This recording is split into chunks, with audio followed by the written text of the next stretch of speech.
7장입니다.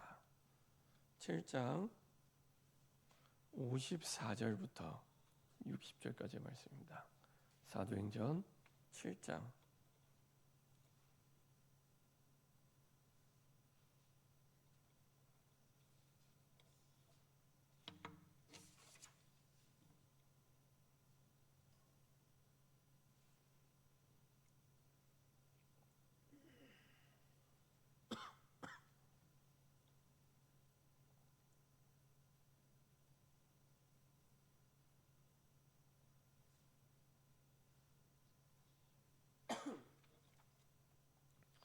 사도행전 7장 54절부터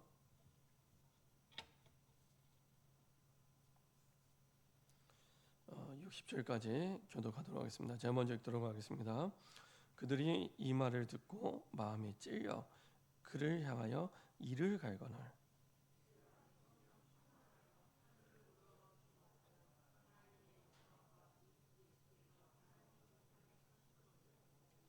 말하되 보라 하늘이 열리고 인자가 하나님 우편에 서신 것을 보노라 한대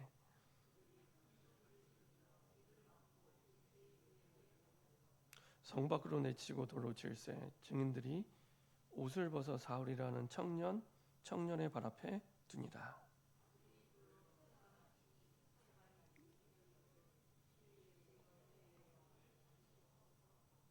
(60절) 같이 합독하겠습니다. 무릎을 꿇고 크게 불러 이르되 주여 이 죄를 그들에게 돌리지 마옵소서 이 말을 하고 자니라. 아멘. 자, 한번 기도하고 말씀 나누도록 하겠습니다. 전능하신 하나님 감사드립니다. 우리의 삶을 살아갈 때 우리에게 날마다 필요한 것이 영적인 힘인 줄 믿습니다. 날마다 복음으로 충만하게 하시고 위로 부으시는 그 영적인 힘을 가지고 세상 살리는 주역으로 설 수 있도록 본질로 돌아가게 하여 주옵소서.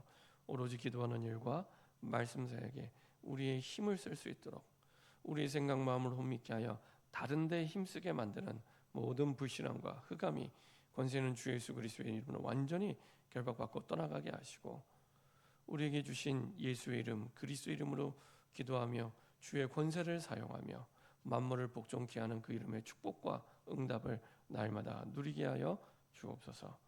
감사드리며 주 예수 그리스도의 이름으로 기도합니다. 아멘. 우리 좌우에 있는 분과 인사하겠습니다. 예수님은 그리스도이십니다. 우리 한 번 더 인사드리겠습니다. 빛의 성전을 완성한 사람들입니다. 자, 우리 한 번 더 인사드리겠습니다. 오늘 제목을 가지고 인사드리겠습니다. 살아있는 그리스도의 제자입니다.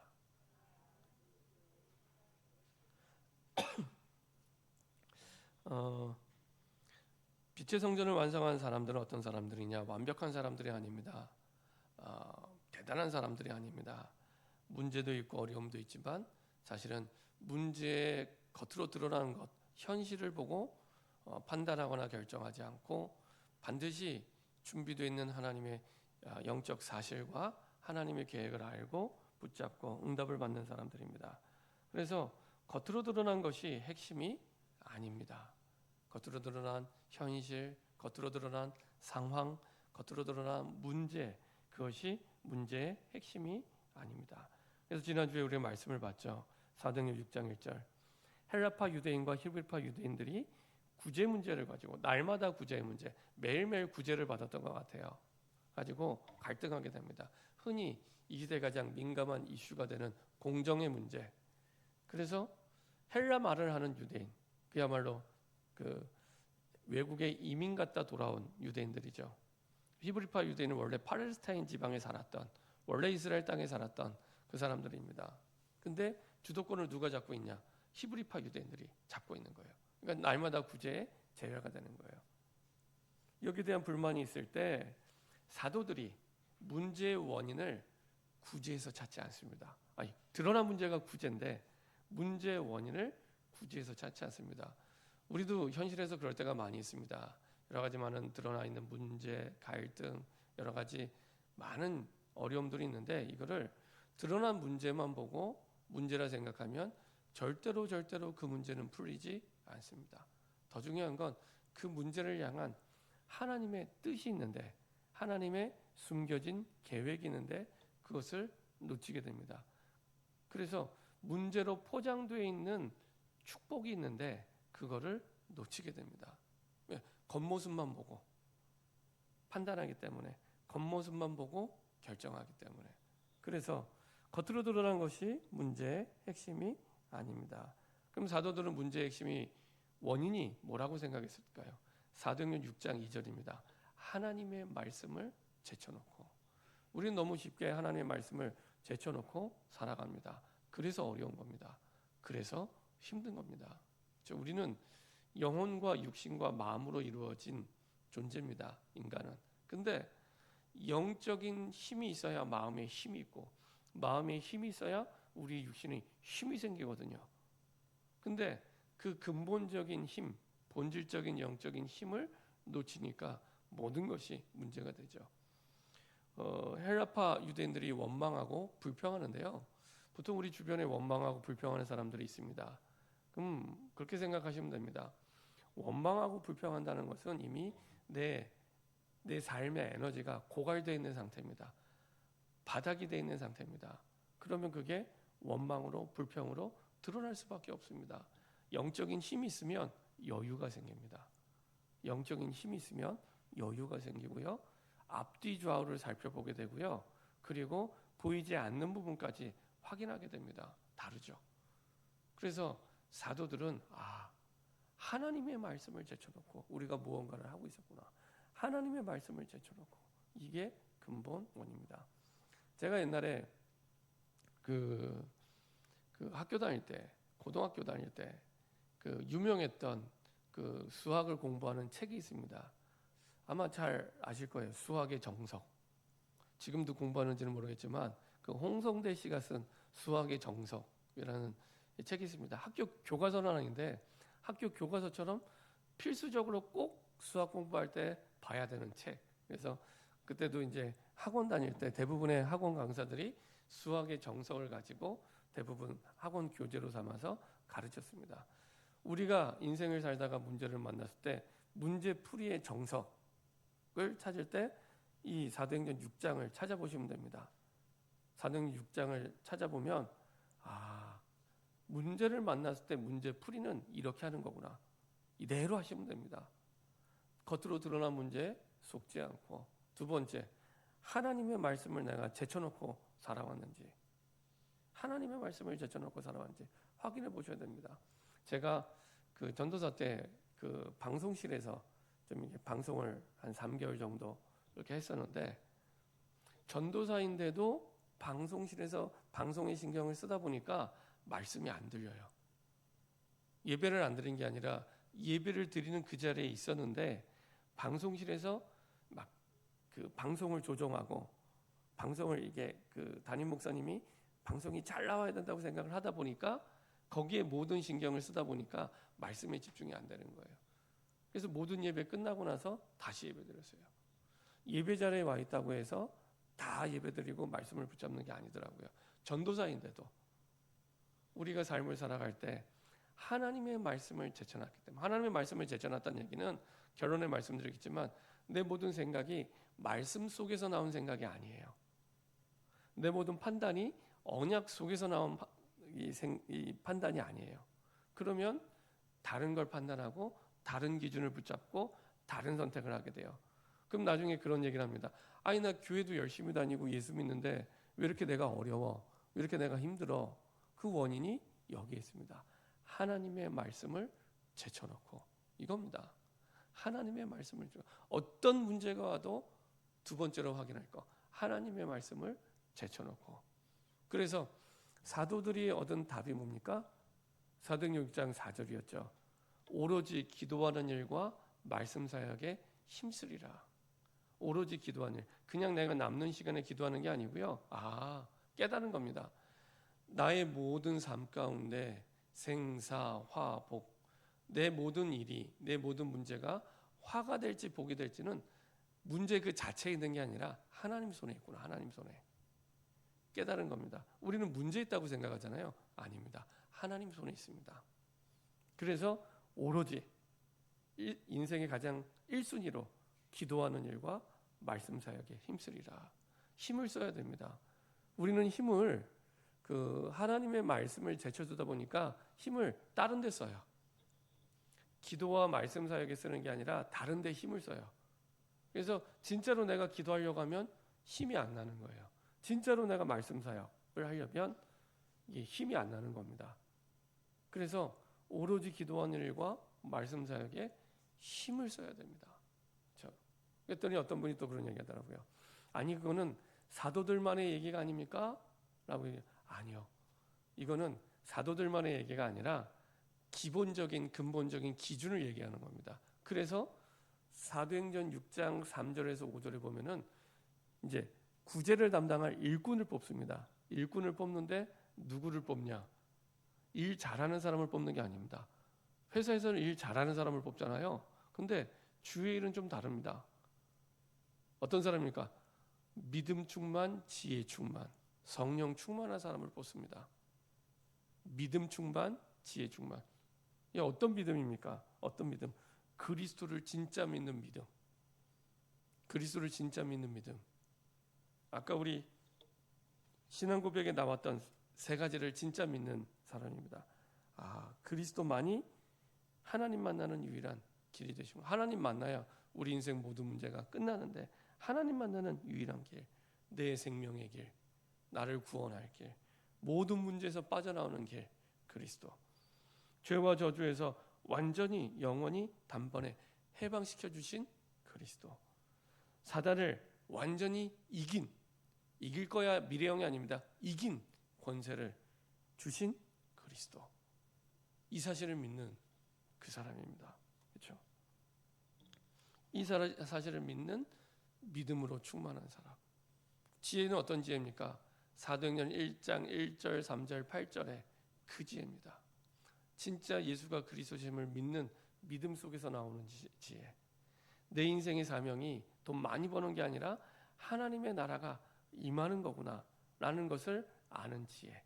그 속에서 나오는 지혜. 그래서요, 인생의 사명이 세워지면, 목표가 세워지면 목표에 따라서 모든 것들이 달라지기 시작합니다. 그 속에서 하나님이 지혜를 주세요.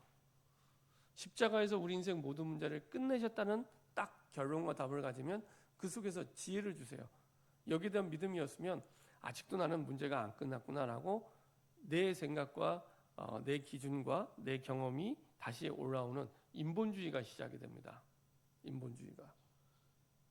자, 그래서 정말로 지혜 충만한 그리스도가 내 인생에서 모든 문제를 정말 끝내셨구나. 거기서 시작된 지혜. 내 인생의 사명은 하나님의 나라가 임하게 하는 거다. 이것 때문에 내가 숨을 쉬고 있고, 이것 때문에 내가 돈을 벌고 있고, 이것 때문에 내가 직장을 가고 있고, 거기서 오는 지혜는 완전히 다른 지혜입니다. 그러니까 그전에는 내 능력의 수준에서의 지혜지만 여기서부터는 나를 넘어서는 지혜를 하나님이 주시는 거예요. 그래서 사도행전 1장 8절대로 땅끝까지 이 사명을 이루기 위해서 하나님은 우리에게 권세와 능력을 물붓듯이 우리에게 주시죠. 그 속에서 나오는 지혜를 말씀하고 있습니다. 그래서 우리에게 문제가 온 이유가 있다면 올바른 하나님 나라의 사명을 붙잡는 시작이 되도록 다른 이해가 생기고요. 다른 응답이 거기에서 시작이 됩니다. 그래서 어떻게 됐습니까? 세계복음화의 영원한 작품, 영원한 유산이 드디어 남겨지게 되죠. 하나님의 말씀이 점점 왕성해지고 제자의 수가 심히 많아지고 허다한 제사장의 무리도 이도에 복종하니라. 이게 하나님이 원하시는 문제를 허락하신 하나님의 뜻이었습니다. 이게 구제가 문제를 허락한 하나님의 뜻이 아니고요. 이게 하나님이 이 구제 문제를 허락하신 뜻이 여기에 있었던 거예요. 여기에 있었던 거예요. 제대로 하나님이 원하시는 결과가 나오기 시작하죠. 그러면 공적인 문제는 어떻게 됐습니까? 사도행전 6장에 보면은 일곱 집사가 세워지게 되죠. 5절에 일곱 집사가 세워지게 되는데 세워진 일곱 집사의 이름이 다 헬라식 이름입니다. 헬라식 이름. 한글 성경에는 그게 안 나타나 있지만 이게 전부 헬라식 이름. 다시 말하면 지난번에 주도권을 누가 갖고 있었다고 말씀드렸죠? 히브리파 유대인들. 자기의 인생의 주인됨을 내려놓고 다 양보한 거예요. 헬라파 유대인들에게 다 양보하게 된 겁니다. 당연히 공정이 잘 이루어졌겠죠. 그러니까 주인이 바뀌게 되는 겁니다. 내가 영적인 힘을 얻으면 얻을수록 인본주의 세계관에서 신본주의 세계관으로 바뀌어지게 됩니다. 사람 생각 중심에서 하나님 뜻 중심에 하나님이 주인된 인생으로 바뀌어지게 됩니다. 그렇죠? 그래서 영적인 힘을 얻게 될 때 바뀌어지게 되죠. 그리고 여기서 시작된 이 복음이 북한처럼 복음이 들어가지 않았던 사마리아에 복음이 증거되기 시작하고요. 여기서 세워진 빌립 집사를 통해서 이디오피아에 복음이 증거되기 시작하고요. 이 사람들을 통해서 안디옥에 이방인을 위한 교회가 세워지게 되고요. 로마까지, 그리고 지금의 우리에게까지, 2000년이 지난 우리에게까지 복음이 전달된 겁니다. 주님이 재림하실 때까지 계속 전달되겠죠.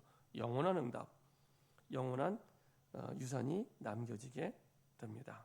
자, 그래서 이때 세워진 스데반을 통해서 하나님은 여러 가지 많은 능력과 이적과 역사들을 행하시는데, 지난주에도 말씀드렸지만 점점 이 핍박과 환란이 심해지기 시작합니다. 그때 이제 대제사장이 불러서 신문하는 게 사도행전 7장입니다. 그래서 7장 1절에 보면은 이렇게 얘기하죠. 대제사장이 이르되 이것이 사실이냐? 이것이 사실이냐? 이전에 스데반이 증거했던 복음의 내용을 가지고 지금 얘기하는 겁니다. 2절부터 이제 쭉 우리가 보통 54절 직전까지 스데반이 일어나서 설교합니다. 평신도입니다. 평신도인데 사도와 같은 역사와 응답이 나타나고요. 그리고 사도 이상의 하나님의 복음의 말씀을 아주 선명하게 선포하게 됩니다. 이런 힘이 어디서 왔냐? 이미 그리스도께서 주신, 감람산에서 주신 세상 살릴 수 있는 비밀을 가진 그 한 사람이 이 스데반이었기 때문에 눈에 안 보이는 힘으로 사는 삶이었죠. 지난주에 말씀드린 대로 영적인 힘을 놓쳐버리면 여러 가지 많은 갈등이 일어나지만, 이제 진짜 하나님이 주시는 눈에 안 보이는 힘을 가지고 있으면 다른 인생이 시작이 됩니다. 그게 오늘 이 사도행전 7장, 6장과 대비되는 7장의 삶입니다. 그래서 하늘 보좌의 능력이 내 인생의 망대가 되도록 하나님이 말씀 줬고, 실제로 그 삶을 살아냈던 사람이 스데반이었어요. 내 능력으로 사는 삶이 아니었죠. 그래서 가는 곳마다 사도행전 1장 3절에 확실한 많은 증거로 친히 살아계심을 스데반에게 나타내셨어요. 확실한 많은 증거로. 사도에게 일어났던 기적과 능력의 일들이 스데반 집사에게 일어났다니까요.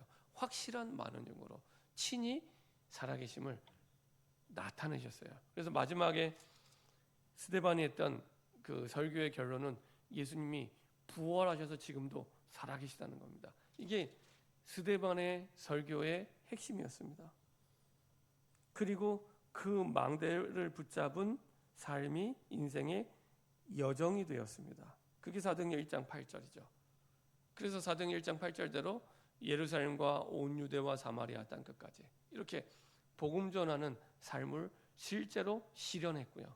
그러니까 이론이 아니라, 관념이 아니라, 추측이 아니라, 짐작이 아니라 실제 이 말씀을 삶으로 살아낸 겁니다. 그 말은 이 말씀을 언약으로 붙잡고 늘 그 속에 있었던 거죠.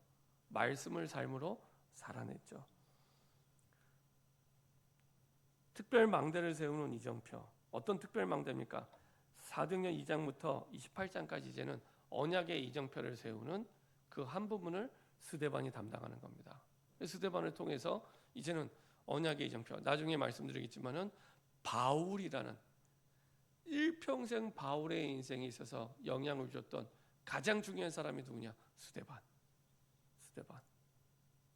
바울이라는 어마어마한 전도자를 살렸던, 그래서 바울이 가는 곳마다 세웠던 사도행전의 이정표는 곧 스데반의 이정표였습니다. 스데반의 언약의 이정표였습니다. 이런 엄청난 응답이 사도행전 28장까지 계속되죠. 그래서 바울이라는 특별한 전도자를, 특별한 그리스도의 제자를 세우는, 흔들리지 않는 하나님의 망대로 세우는 그 일에 쓰임 받게 되죠. 그래서 우리는 눈에 안 보이는 위에서 주시는 힘부터 길러야 됩니다. 지난주에 말씀드렸지만 하나님의 말씀을 제쳐놓고, 하나님의 말씀을 제쳐놓으면 그 어떤 것도 우리에게 복이 되지 않습니다. 그렇죠? 문제가 오면 문제가 오는 대로 넘어지고요, 자빠지고요, 무너지고요, 원망하고요, 갈등하게 됩니다. 그 어떤 문제도.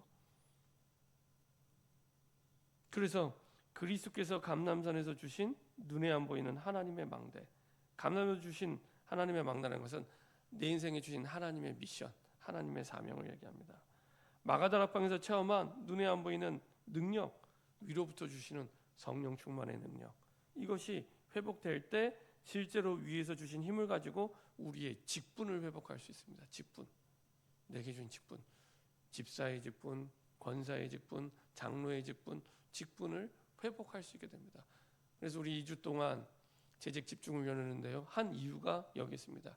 내 힘으로 하지 말고, 내 능력으로 하지 말고, 우리는 그리스도인이잖아요. 그리스도인, 그리스도의 능력으로 사는 사람, 그리스도의 능력으로 환난을 통과한 사람, 그리스도의 능력으로 이방인에게 복음을 전달했던 사람, 그리스도인이기 때문에 그리스도의 능력으로 사는 사람입니다. 그렇죠? 근데 우리 실제 삶에서는 정말 그리스도의 능력으로 내가 살아가고 있는지, 그렇죠? 그러면 됩니다. 그리스도의 능력, 눈에 안 보이는 힘, 그거는 하나님의 말씀 속에서, 하나님의 언약 속에서, 언약은 그 말씀이, 선포된 말씀이 나의 약속으로 붙잡았던 거예요. 그 사람에게 능력이 되고 힘이 되고 역사하기 시작합니다. 자, 어느 정도로 힘을 얻었냐? 두 번째 보니까 순교를 각오하고 헌신할 만큼, 순교를 각오하고 헌신할 만큼, 이거는 내가 죽어도 좋을, 생명을 걸 만한 가치를 발견한 거예요. 발명이 아닙니다. 발견했기 때문에 누구든지 눈만 열리면 돼요. 눈만 열리면 됩니다. 가치를 발견했기 때문에 진리를 위해 죽기로 한 거예요. 복음을 위해 죽기로 한 거죠. 한 번은 제가 제 어려움이 있을 때 그런 기도를 한 적이 있습니다. 어려움이 왔는데, 하나님, 어떻게 이렇게 어려울 수가 있습니까? 이거는 너무 어렵습니다. 어떻게 하면 좋겠습니까? 이렇게 기도하는 가운데 그 두 가지를 하나님이 깨닫게 하시더라고요. 첫 번째는, 야야, 너는 지금 죽어도 천국 가지 않냐? 그러면 지금 저 밖에 있는 사람들, 복음을 모르는 사람들, 저 사람들은 어떻게 할 거냐?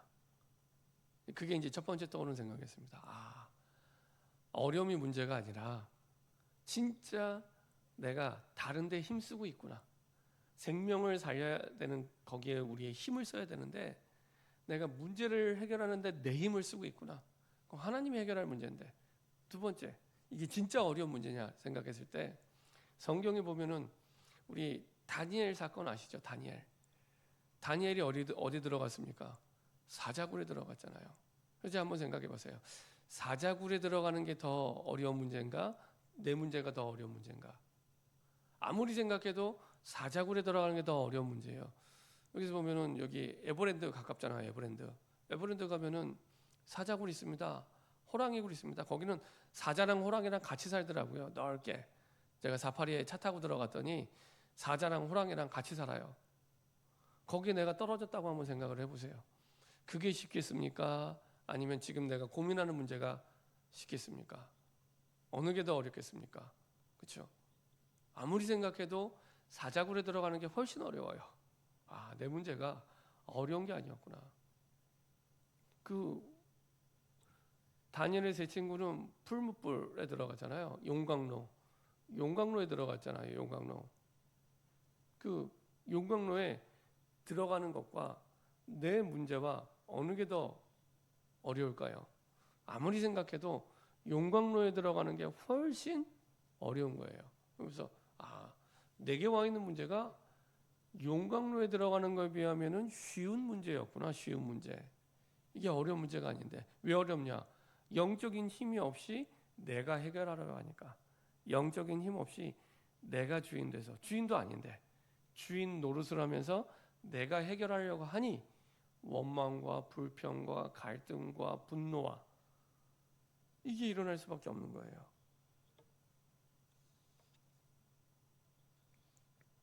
스데반은 생명을 걸어도 좋을 복음의 가치를 발견했기 때문에 진리를 위해 죽기로 각오를 했죠. 그리고 7장 2절부터 53절까지 이들에게 이스라엘 역사를 통해서 메시지를 전달합니다. 메시지를 전달합니다. 모든 것 다 해도 복음 없고 그리고 복음을 막으면 재앙이 임할 수밖에 없다. 그래서 사실은 이스라엘 역사를 통해서 스데반에게 통해서 하신 말씀이 언약의 사람 아브라함을 본토 친척 아비로부터 떼어내서 이방인 땅으로부터 우상 동네에서부터 약속의 땅으로 오게 하시고, 그리고 믿음의 후손들을 통해서 나중에 모세를 통해 성막을 만들게 하시고, 그 성막을 통해서 하나님이 함께 하심을 보여주고, 나중에는 성전을 세워서 사실은 하나님의 함께 하심을 확인하게 하시죠. 그리고 모든 것들을 성막 중심으로, 성전 중심으로 하나님이 하게 하십니다. 그는 성막을 통해 그리스도를 알도록, 그렇죠? 성전을 통해 그리스도를 알도록, 그리스도를 잊지 않도록. 그래서 복음이 없고 복음을 막으면 반드시 재앙이 올 수밖에 없다. 반대로 복음의 언약을 붙잡고 인도받을 때 하늘 문이 열리고 보좌의 축복이 임하는 역사가 시작되는데 그것을 보게 하시죠. 그걸 보게 하시죠. 그리고 그리스도께서 보좌 우편에 서서 복음 전하는 스데반을 응원하십니다. 그래서 그 죽음의 순간에 보좌 우편에 계신 그 예수님을 보게 하시죠. 그 말은 분명히 지금 현실은 자기를 돌로 쳐 죽이려는 사람들 앞에서, 대제사장 앞에서 복음을 선포하고 있는데 눈은 어디를 가냐? 하늘을 향하고 있는 겁니다. 그렇죠? 하나님이 나를 맞아주시는, 나를 영접하시는, 그리고 그곳에 여전히 부활하셔서 지금 보좌의 우편에 계신 그 하나님을 바라보도록 하나님이 눈을 열어주시고 인도하시는 거죠. 그래서 하나님이 보좌의 우편에 서신 것을, 인자가 하나님이 우편에 서신 것을 보노라. 그러니까 예수님이 죽으신 게 아니라 끝까지 부활하신 그 예수, 그래서 보좌의 우편에 계신 그 예수를 바라보게 하십니다. 어마어마한 장면이죠. 자, 이 장면을 누가 봤을까요? 이 장면을 그 자리에 사울이 있었습니다. 자, 이때 당시에 돌로 쳐 죽일 때는, 지난주에 말씀드린 대로 인민재판을 할 때는 거짓 증인 2명을 세웁니다. 거짓 증인 2명을 세워서 먼저 돌로 치게 하면 나머지 사람들이 거기에 이렇게 같이 돌로 치게 되는 거예요. 자, 그런데 돌로 치려고 하는 사람이 겉옷을 벗어서 누구 발 앞에 뒀다고요? 사울 앞에. 이게 사울의 친구인 겁니다. 그 발 앞에 둔 거예요. 그 말은 사울이 그 자리에서 이 스데반의 모습과 그 돌에 맞아 죽는 모습을 본 거죠. 이 바울에게는 이 장면이요, 평생 잊을 수 없는 장면으로 남습니다. 평생 잊을 수 없는 장면. 그래서 본인이, 이 스데반이 하늘의 영광을 바라보며 부활하셔서 보좌 우편에 계신 그 하나님을, 예수님을 바라보면서 죽었던 그 모습을 본 거죠. 그리고 나서 바울이 이제 다베섹 도상에서 예수님의 음성을 듣고 완전히 엎드러지게 됩니다. 바울의 인생에 있어서는 2번 그 하나님의 영광을 보는 이 중요한 응답의 시간표였습니다. 그래서 사도행전에서만 3번 그 다메섹 도상에서 만난 예수님을 간증하게 됩니다. 그 말은 자기 인생에 있어서 그 예수님의 음성을 들었던 그때를 잊을 수 없는 것과 동시에 누구를 떠올렸을까요? 스데반. 스데반이 보좌의 우편에 죽으면서까지 그 하늘의 영광을 바라보면서 죽었던 그 모습을 바울은 마음에 간직하고 있었죠. 그 바울이 로마의 감옥에서 죽을 때 마지막까지 함께한 사람이 두 사람이 있었습니다. 첫 번째 사람은 아리스다고라는 사람이었고요. 두 번째 사람은 이 사도행전의 저자인 누가입니다. 누가는 의사고요. 그리고 다른 복음서보다 아주 세밀하게 이 내용들이 기록되어 있습니다. 사도행전을 기록했던 누가에게 이 바울이 같이 동행하는 가운데 끝까지 함께하는 가운데 늘 얘기했겠죠. 자신이 보았던 돌에 맞아 죽어가던 그 스데반의 모습, 하지만 하나님의 영광을 보며 죽어가는 그 모습 분명히 봤고요. 그리고 내 자신이 처음으로 다메섹 도상에서 예수님의 음성을 듣고 살아갔던 그 모습을 이제 기억하고 고백을 한 거죠. 그래서 사도행전에 3번이나 누가는 그 다메섹 도상의 모습을 기록으로 남깁니다. 그래서 스데반은 죽었지만 죽은 게 아니라 마지막에 60절에 보면 잔인하다고 되어 있잖아요. 우리는 보통 신자들은 죽었을 때 죽는다고 표현 안 하잖아요. 이사 갔다, 건너갔다, 잔이라 이렇게 표현합니다. 왜냐? 우리는 영원한 죽음이 아니라 영원한 하나님의 나라에 들어가는 것이기 때문에 사실은 죽는다고 표현을 안 하죠. 우리 죽음 뒤에는 영생을 위한 부활이 있고 심판을 위한 부활이 있습니다. 둘 다 부활을 해요. 그리고 살아생전에 예수님을 영접하지 않고 만나지 않았다면 사실은 그 심판의 부활 앞에 서게 되고요. 우리가 예수님을 믿고 영접하고 구원받았다면 영생인 부활 앞에 서게 되는 겁니다. 다르죠. 그래서 스데반은 순교했지만 여전히 살아있는 그리스도의 제자입니다. 여전히 살아있는 그리스도. 지금까지도 2000년이 지났지만 여전히 그 메시지와 그 영향을 주는 그리스도의 제자. 한 번은 우리 그 후배 목사님하고 이렇게 그 포럼을 하다가 아버지 목사님 얘기를 하시는 거예요. 아버지 목사님이 돌아가신 10년 됐는데요.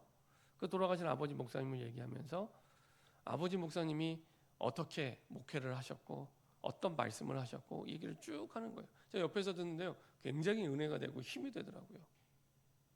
이 아들도 목사님이에요. 아들 목사님도 목회를 하면서 그때 아버지 목사님이 그 많은 어려움과 문제 속에서 붙잡았던 말씀 속에서 하나님이 하신 역사, 그 내용들을 쭉 이제 얘기하면서 여전히 가슴 속에 그 말씀이 살아있음을 포럼하는 걸 봤습니다. 저와 여러분들이 하나님의 말씀 속에서 살아가는 그 한 걸음 한 걸음이 우리를 통해 복음 들을 사람들과 우리 후대들에게는 잊을 수 없는 이정표가 되고 언약의 메시지가 됩니다. 그리고 우리가 죽더라도 여전히 살아있는 그리스도의 제자로 남게 됩니다. 다메섹에서 핍박자 사울이 복음 앞에 무릎 꿇고 전도자로 뒤바뀌는 역사를 보게 되고요. 그렇죠? 이방인 복음을 위한 안디옥 교회가 세워지게 되고요. 바울을 불러서 처음으로 세계 살리는 선교 현장으로 선교사로 파송을 받게 됩니다. 그렇죠? 스데반이 이런 일들을 알고 한 게 아니잖아요. 알고 한 게 아닙니다.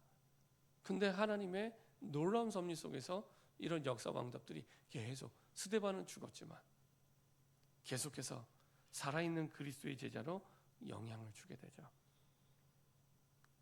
저 사람들을 그리스도의 그 한 제자로 부르셨고 그 응답 속에 있기를 하나님이 원하고 계신 겁니다. 하나님은 이 그리스도의 제자를 통해 영원한 응답인 세계 선교에 하나님의 망대가 세워지게 되었고 세워지기를 소원하고 계시죠. 스데반을 돌로 때릴 때 증인이었던 사울이 하늘의 음성을 들었고요. 일평생 잊을 수 없는 말씀과 언약이 됐죠.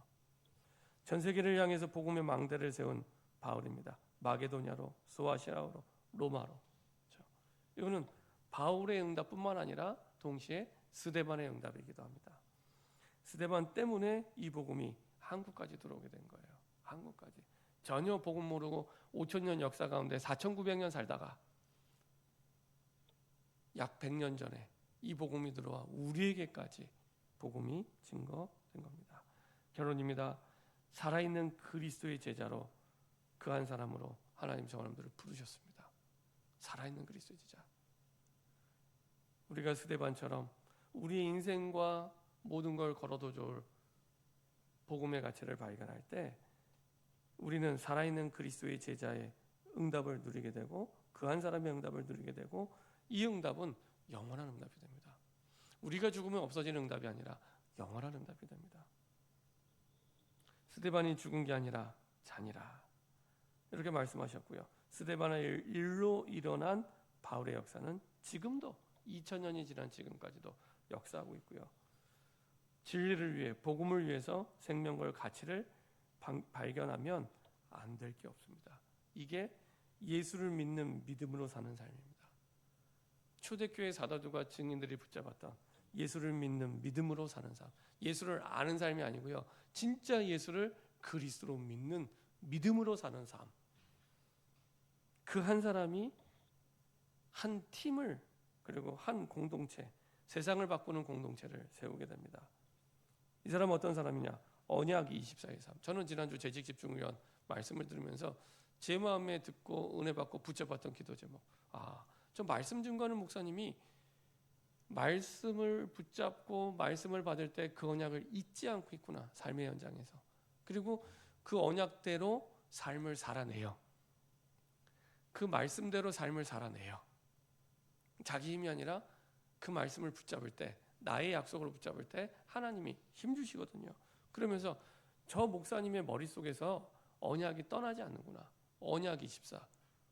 밥을 먹을 때, 잠을 잘 때, 사람 만날 때 강단에 받은 말씀이 떠나지 않는구나. 그 속에서 정말로 저렇게 어려운 환경 속에서도 있을 수 없는 기적 같은 응답들을 계속 주시는구나. 한두 번이 아니라 계속. 그래서 재직 집중을 위한 말씀 꼭 들어보시기 바랍니다. 계속 주시는구나. 그 이유가 뭐냐? 언약 24. 대부분은 주일날 말씀 받고 저 문 열고 나가면서 여기 예배당에다 반납하고 가요. 저 문 열고 가면서.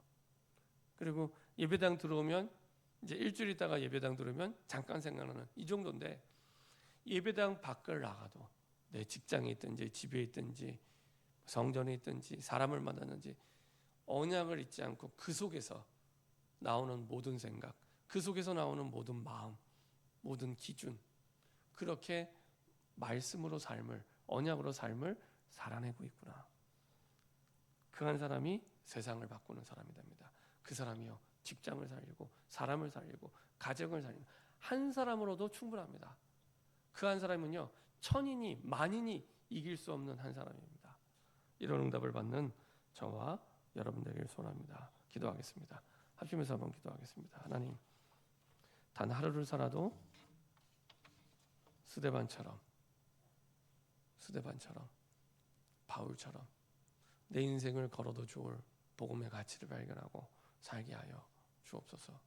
가장 행복한 사람이었고요.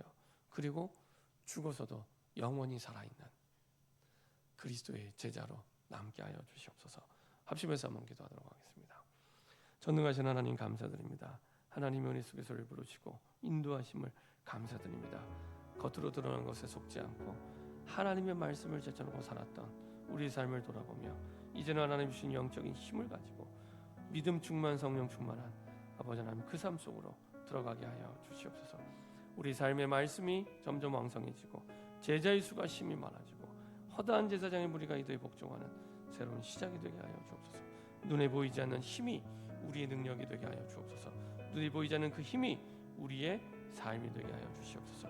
그 힘으로 삶을 살아가게 하여 주옵소서. 우리에게 주신 보좌의 능력으로 하나님의 망대로 살아가게 하여 주시옵소서. 아버지, 이것이 우리의 삶의 여정이 되게 하시고 우리 삶의 이정표가 되게 하여 주시옵소서. 그리스도께서 감난산에서 주신 눈에 안 보이는 하나님의 망대, 하나님의 사명이 우리 인생의 망대가 되어 그 속에서 아버지 우리의 모든 삶이 아버지 하나님 진행되고 시작될 수 있도록 축복하여 주시옵소서. 마가다락방에서 체험한 눈에 안 보이는 하늘의 능력이 우리의 삶에 회복되게 하여 주시옵소서. 실제로 위에서 주신 힘을 가지고 이런 우리의 직분을, 우리의 사명을 회복하게 하여 주옵소서. 일어나 빛을 발하는 그리스도의 빛의 축복과 응답을 누리게 하여 주시옵소서. 주님이 원하시는 그리스도의 그 한 제자로, 살아있는 그리스도의 그 한 제자로 하나님 서게 허락하여 주시옵소서. 전능하신 하나님 감사드립니다. 우리의 삶이 살아있는 그리스도의 제자가 되게 하여 주시옵소서. 눈에 안 보이는 힘으로 살아가게 하시고 눈에 안 보이는 힘이 우리 삶의 능력이 되는 하나님의 망대가 든든히 세워져 마가다락방에 체험한 눈에 안 보이는 그 능력이 우리에게 회복되게 하시고 실제로 위에서 주신 힘을 가지고 우리의 사명, 우리의 직분이 회복되게 하여 주시옵소서. 순교를 각오하고 헌신한 스데반처럼 우리의 인생의 가치를 어디에 두고 달려가야 될지, 우리 인생의 가치를 복음에 두고 달려갈 수 있도록 발견되게 하시고 우리의 눈을 열어 주옵소서. 그래서 아버지 하나님, 스데반은 순교했지만 살아있는 그리스도의 제자로 남았던 것처럼 우리가 영원히 살아있는 그리스도의 제자로 남도록 우리의 삶과 인생을 축복하시고 인도하여 주시옵소서. 이제는 우리 주 예수 그리스도의 은혜와 하나님 아버지의 그 크신 사랑과 성령의 내주인대 역사 교통하심이 살아있는 그리스도의 제자로 우리의 인생과 삶을 살아가며 영원히 주님께 영광 돌리기 원하는 눈에 보이지 않는 힘으로 살아가며 하나님 우리에게 주신 복음의 인생을 걸어도 좋을, 생명을 걸어도 좋을 가치의 눈이 열린 그리스도의 제자로 살기 원하는 모든 하나님의 백성들의 마음, 생각, 영혼, 삶 속에 인터넷으로 함께 예배된 모든 현장과 미주 현장과 필리핀 현장과 독일 현장과 베트남 현장과 아프리카 탄자니아 현장과 몽골 현장과 안성 현장과 원로 목사님 사모님 가시는 모든 현장과 캐나다 현장 속에 이번 한 주간 달려갈 모든 현장과 우리의 후대 현장 속에 영원토록 항상 함께 계실지어다. 아멘.